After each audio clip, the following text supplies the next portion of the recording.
केंद्र गृहमंत्री अमित शाह रविवार दिन अहमदाबाद म्युनिसिपल कॉर्पोरेशन विभिन्न विकास प्रकल्पर उद्घाटन एवं भित्तिप्रस्तर स्थापन करछंती।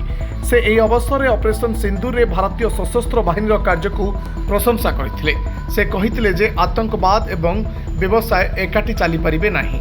यदि पाकिस्तान आतंकवाद बंद न करे तेरे सिंधु नदी गोटे भी बुंदा पानी मिलिबो नाही। आमे पाकिस्तान को उचित जवाब देइछु। एहार वायुसेना घाटी गुड़ी को ध्वंस करिछु। अमित शाह कहते जे प्रधानमंत्री मोदी देशवासी को संबोधित करने समय स्पष्ट कहीदेते जे रक्त एवं पानी एकाठी बहिब नाही।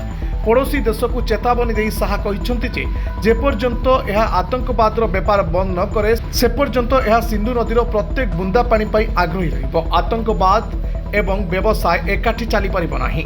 जदि तुमे आतंकवाद को आश्रय देवाक चाहुछ तेबे संपूर्ण व्यवसाय को समाप्त कर। शाह कहते जे प्रधानमंत्री कहिथिले जे जदि पाकिस्तान सहित आलोचना हुए तेबे केवल पीयूके को फेराई नेबा एवं आतंकवाद को समाप्त करने विषय में आलोचना हेबो। पूर्व केंद्र गृहमंत्री अमित शाह रविवार दिन सशस्त्र बाहिनी सम्मानार्थे गुजरात अहमदाबाद रे तिरंगा यात्रार नेतृत्व नेइथिले। Report Dinalipi live.